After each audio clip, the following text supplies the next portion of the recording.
Hello and welcome to skyway computer institute. मैं आकाश वर्मा और आज का हमारा टॉपिक है content ever fill and content ever move. देखिए, कंटेंट एवर फिल का मतलब क्या होता है कि जैसे हमारे पास कोई स्पेस है या वहाँ बीच में कोई ऑब्जेक्ट है तो हमें आसपास के एरिया के हिसाब से उसको फिल कर देना। और कब मैक्सिमम यूज़ होता है ऑब्जेक्ट को हटाने के लिए। तो चलिए हम लोग देखते हैं content ever fill and content ever move. एक न्यू फाइल ले लेते हैं। कंटेंट एवर फिल देखने से पहले हम थोड़ा सा एक चीज़ के बारे में देखेंगे। जैसे एक शेप हमने ले रखा है और हमारे पास दो टाइप के कलर होते हैं, foreground colour and background colour है। फोरग्राउंड कलर को ग्रीन कर लेता हूँ। अब हमारे पास यहाँ पर दो कलर्स अवेलेबल हैं, फोरग्राउंड एंड बैकग्राउंड। तो जब भी हमें कभी अपने सिलेक्शन का, आपको पता है कि जितना एरिया हमारा सिलेक्टेड होता है सारे इफेक्ट उसी में काम करते हैं। तो जब भी हम सिलेक्शन में ऑल्ट के साथ बैक स्पेस प्रेस करते हैं तो ये क्या करता है, हमारे सिलेक्टेड एरिया में हमें फोरग्राउंड कलर फिल करके देता है। और अगर कंट्रोल के साथ बैक स्पेस करेंगे तो हमें बैकग्राउंड कलर फिल करके देगा। तो ये तो है फोरग्राउंड कलर फिल करने का और बैकग्राउंड कलर फिल करने का। अगर हम शिफ्ट के साथ बैक स्पेस दबाते हैं तो यहाँ पर हमें एक फिल की प्रॉपर्टी मिल जाती है। और इस फिल की प्रॉपर्टी में जो कंटेंट्स हैं वो कंटेंट्स क्या हैं, फोरग्राउंड। अगर आप फोरग्राउंड पर क्लिक करके ओके करते हैं तो फोरग्राउंड कलर फिल हो जाता है। फिर से शिफ्ट के साथ बैक स्पेस दबाते हैं। अगर यहाँ पर हम बैकग्राउंड कलर फिल करते हैं तो बैकग्राउंड फिल हो जाता है। कंट्रोल जैज करके शिफ्ट के साथ बैक स्पेस दबाते हैं। फिर यहाँ पर है हमारे पास कलर। तो कलर में वो हमें कलर का बॉक्स दे देता है जिसमें से हम अपना जो भी कलर फिल करना है वो सिलेक्ट कर सकते हैं। ओके करते हैं, ओके करते हैं तो ये कलर फिल हो गया। तो ये तो था फोरग्राउंड कलर फिल करने के लिए, बैकग्राउंड कलर फिल करने के लिए और कस्टम कलर फिल करने के लिए। वहीं हमें शिफ्ट के साथ बैक स्पेस दबाने पर एक और ऑप्शन मिलता है जिसको बोलते हैं कंटेंट एवर। तो कंटेंट एवर देखने के लिए सबसे पहले हम लोगों को थोड़ी सी चीज़ें और देखनी है। जैसे यहाँ पर एक हमें दिया है पर्सपेक्टिव ट्रांसपेरेंसी, तो बंद कर देते हैं, सिलेक्शन हटा देते हैं। पर्सपेक्टिव ट्रांसपेरेंसी क्या होती है कि जैसे मैं किसी कलर से यहाँ पर ब्रश से ड्रॉ कर देता हूँ, ये मैंने ड्रॉ कर दिया। अब मैं शिफ्ट के साथ बैक स्पेस दबा रहा हूँ। तो यहाँ पर मुझे बैकग्राउंड कलर फिल करना है। बैकग्राउंड कलर आप यहाँ से देख लीजिए कौन सा है, ग्रे कलर का जो है वो बैकग्राउंड कलर है हमारा। और यहाँ पर हम लोग प्रिजर्व ट्रांसपेरेंसी जो हमारी काम नहीं कर रही है, सॉरी, ये कलर पर भी काम नहीं करते हैं।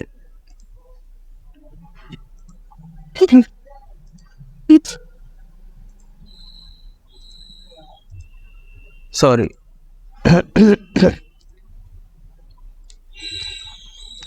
तो हमें कंटेंट एवर फिल से पहले हम लोग एक नई लेयर ले लेते हैं और इस नई लेयर पे ब्रश से कुछ ड्रॉ कर देते हैं।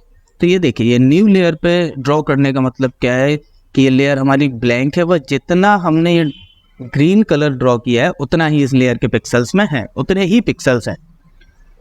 शिफ्ट के साथ बैक स्पेस करने पर हम लोग यहाँ पर इसमें कलर फिल करते हैं और कलर में ले लेता हूँ रेड। ओके, और यहाँ पर कर देते हैं। देखिए, अगर हम लोग प्रिजर्व ट्रांसपेरेंसी पे चेक नहीं करते हैं, ये देख लीजिए प्रिजर्व ट्रांसपेरेंसी है, इस पर भी चेक नहीं है, और चेक नहीं करने पर हम ओके करते हैं तो ये पूरी लेयर में कलर भर देता है। तो कंट्रोल जेड करते हैं। अब हम लोग यहाँ पे प्रिजर्व ट्रांसपेरेंसी पर चेक करके अब इसको ओके करते हैं। तो ये देखिए, सिर्फ उतने ही पिक्सल्स में कलर भरा है जितने की हमारे पहले से इस लेयर पे पिक्सल अवेलेबल थे। इस लेयर पे जितना पिक्सल अवेलेबल था उतने ही पिक्सल पे इसने कलर भरा है। तो प्रिजर्व ट्रांसपेरेंसी क्या करता है कि उतने ही पिक्सल्स पे कलर भरता है जितने की उस लेयर में ऑलरेडी कलरफुल थे या एक्टिव पिक्सल्स थे। तो ये तो था फिल करने का। अब बात आती है कंटेंट एवर फिल। जैसे कि ये हमारी एक इमेज है और बढ़िया सी इमेज दिख रही है, और इस इमेज में हमें करना क्या है कि ये जो आप देख रहे हैं छोटा सा जो डक है, इसको हमें यहाँ से हटाना है। तो हम लोग कंटेंट एवर फिल के लिए क्या करेंगे, नॉर्मली लासो टूल लेंगे और इसको सिलेक्ट करेंगे। देखिए हम बिल्कुल एग्जैक्ट सेलेक्ट नहीं करेंगे, थोड़ा फ्री हैंड सिलेक्शन देंगे। इसकी शैडो भी ले लेते हैं और उसको थोड़ा दूर दूर से सेलेक्ट करेंगे। ये सिलेक्ट किया है, शिफ्ट के साथ बैक स्पेस प्रेस किया और यहाँ पर हम लोग सिलेक्ट करेंगे कंटेंट एवर और ये ओके करते हैं। तो ये देखिए इसने यहाँ पर फिल कर दिया है और हमारी डक गायब हो गई।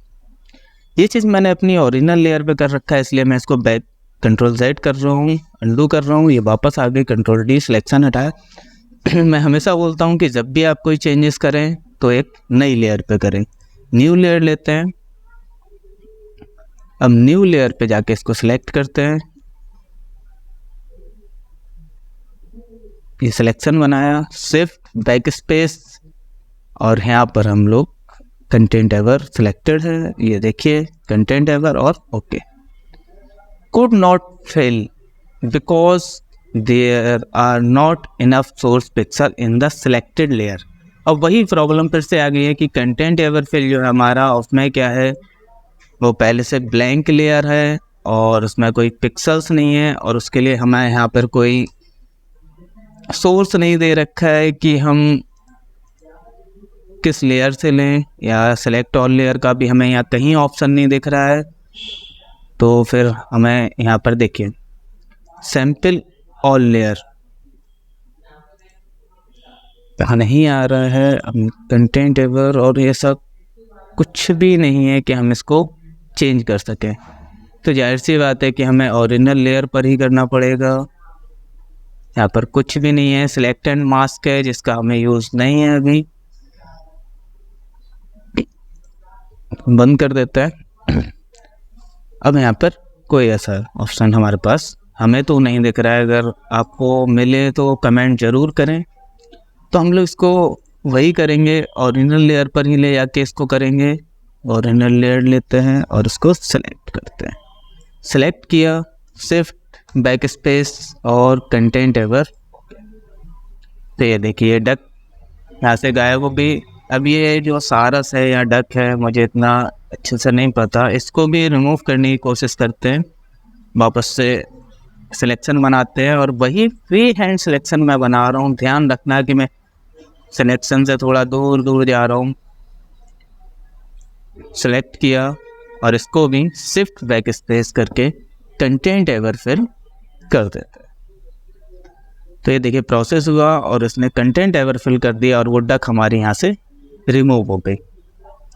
तो ये तो था कंटेंट एवर फिल। हम लोग इसको किसी और इमेज पर अगर देखना चाहें तो एक इमेज पर और देख लेते हैं। मैं ओपन कर रहा हूँ, मैंने डाउनलोड्स फोल्डर में जाके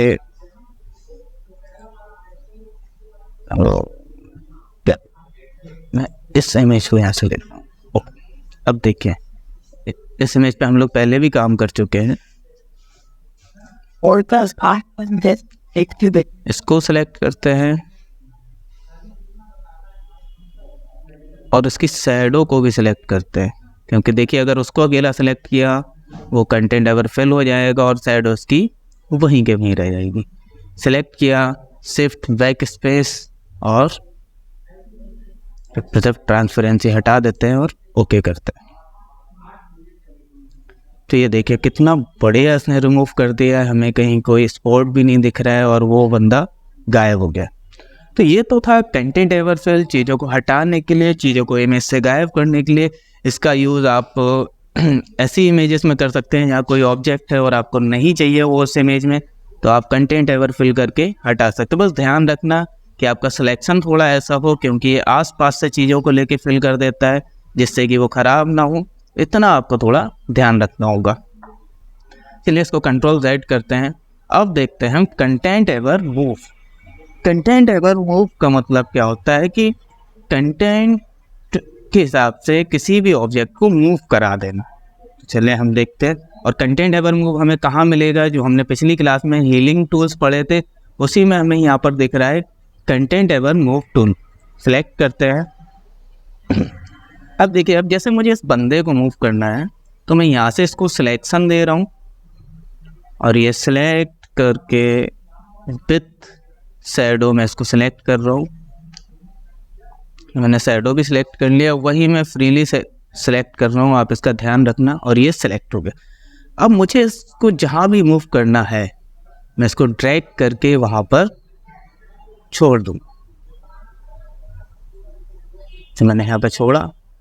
अभी देखिए यहाँ पर एक बाउंडिंग बॉक्स आ रहा है,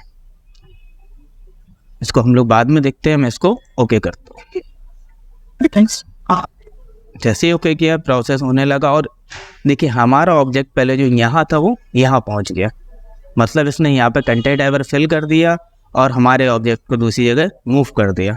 कंट्रोल डी करते हैं और देखिए कितना बढ़िया से ये मूव हुआ है, शैडो भी इसका मूव हुआ है, तो ये बढ़िया से मूव हो गया है। अब हम लोग बात कर रहे थे बाउंडिंग बॉक्स की।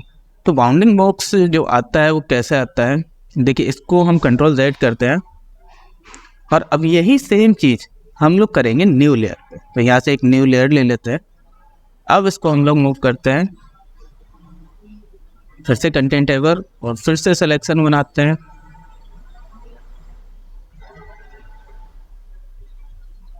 सिलेक्शन बनाया और इसको सिर्फ could not move the selection because the selected area is empty। अब ये एरर क्यों आ रहा है, क्योंकि जो हमने सिलेक्शन लिया है वो कहाँ लिया है, हमारी न्यू लेयर पर, और न्यू लेयर क्या है, ब्लैंक है। तो इसके लिए हमें वापस से ऊपर प्रॉपर्टी टूल में जाना पड़ेगा और वहाँ पर हमें ऑप्शन दिया है सैम्पल ऑल लेयर्स। तो उस पर क्लिक कर देंगे और बैक करेंगे और इसको अब मूव करते हैं और ओके कर देते हैं। तो देखिए ये मूव हो गया और मूव होने के साथ साथ ये कहाँ मूव हुआ है, हमारे ब्लैंक लेयर पर। देखिए ये इसने यहाँ पे फिल कर दिया और यहाँ पे इसको मूव कर दिया। तो ये कंटेंट एवर मूव है। अब बात करते हैं, इसमें हमें एक ऑप्शन यहाँ पर मिल रहा था bounding box. Bounding box actually कहाँ से आता है, बाउंडिंग बॉक्स जो है हमारा वो कहाँ से आता है, ट्रांसफॉर्म ऑन ड्रॉप। ट्रांसफॉर्म का मतलब होता है चीज़ों की साइज में चेंजेस करना। तो वो ट्रांसफॉर्म ऑन ड्रॉप पर चेक होने की वजह से हमें वो मिल रहा था। अगर हम इसको अनचेक कर देते हैं और फिर इसको मूव करते हैं, सिलेक्शन बना लेते हैं जल्दी से। ज़्यादा नज़दीक से सिलेक्शन नहीं बनाना है, इतना ध्यान रखना है। नज़दीक से सिलेक्शन बनाने से कई बार कुछ प्रॉब्लम्स आ जाती हैं। मैंने इसको मूव कर दिया है। अब देखिए अब इसने हमें ट्रांसफॉर्म करने का ऑप्शन नहीं लिया है, सीधा उसको एक जगह से हटाया और दूसरी जगह मूव कर दिया। तो इस चीज़ का ध्यान रखें कि अगर आपको बाउंडिंग बॉक्स चाहिए तो ट्रांसफॉर्म ऑन ड्रॉप पर क्लिक करके चलना है। अब बात करते हैं ट्रांसफॉर्म ऑन ड्रॉप का यूज़ क्या है। तो हम लोग यहाँ पे चेक कर देते हैं और वापस से इसको सेलेक्ट करते हैं। सिलेक्शन बना लिया है। सिलेक्शन बनाने के बाद अब हम इसको ट्रांसफॉर्म ऑन ड्रॉप के साथ मूव कर रहे हैं। तो देखिए मैंने इसको यहाँ पर मूव किया है और यहाँ पर मूव करने के साथ साथ ये जो बाउंडिंग बॉक्स आ रहा है मैं इससे छोटा कर देता हूँ। वापस से थोड़ा यहाँ रखता हूँ, थोड़ा और छोटा कर लेते हैं, इसका लेते हैं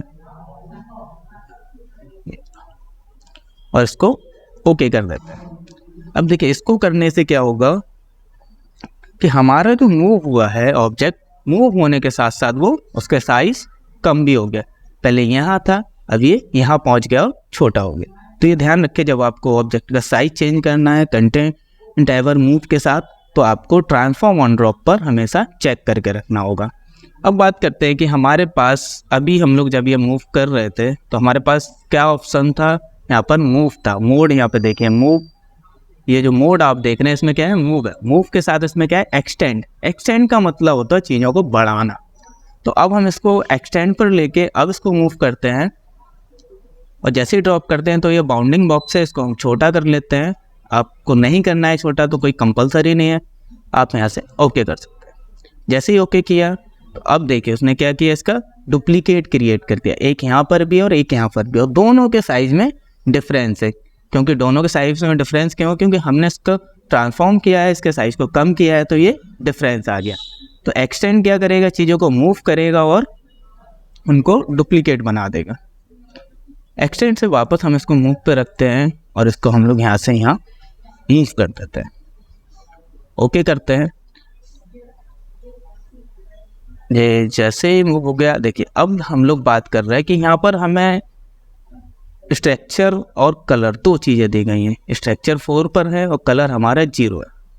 तो स्ट्रक्चर और कलर का क्या वर्क है ये हम लोग देख लेते हैं। जैसे स्ट्रक्चर को मैं यहाँ से बढ़ा रहा हूँ, तो स्ट्रक्चर को बढ़ाने से क्या होता है, सिलेक्शन नहीं हटाना। एक चीज़ आप ध्यान रखना, तो ये देखिए कुछ डिटेल्स यहाँ की बढ़ गई हैं। और अगर इसको कम कर देता हूँ और थोड़ा सा प्रोसेस होने के बाद ये हमें रिजल्ट देगा, तो देखिए ये जो डिटेल्स थी ये कम हो गई हैं। तो स्ट्रक्चर को आप कम ज़्यादा करके अपनी इमेज को एडजस्ट कर सकते हैं कि आपको कैसा आउटपुट चाहिए।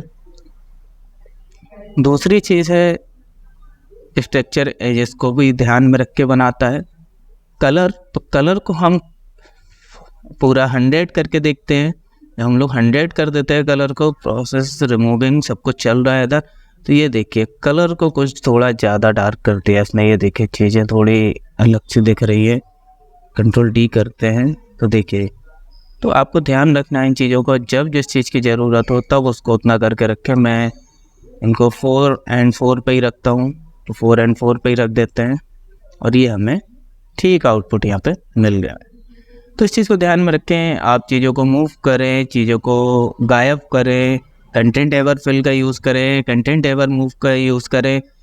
और जितना ज़्यादा आप फोटोशॉप के अंदर अपना प्रैक्टिकल वर्क ज़्यादा करेंगे, उतना अच्छे से आप सीखेंगे, उतना ज़्यादा आपको चीज़ें समझ आएंगी। क्योंकि सीधी सी बात है, ये आर्ट वर्क है और आर्ट वर्क में कोई लिमिट नहीं होती। कई बार ये कलर्स के साथ, चीज़ों के साथ कुछ डिस्टर्बेंस कर सकता है या फिर बहुत अच्छा रिजल्ट दे सकता है। तो आपको ध्यान रखना है और आपको अपने हिसाब से करते जाना है। बाकी अगर आपको आज की क्लास अच्छी लगी हो तो चैनल को लाइक कर दे, वीडियो को लाइक कर दे, और जिन्होंने सब्सक्राइब नहीं किया है सब्सक्राइब कर दे, शेयर कर दे। Thank you.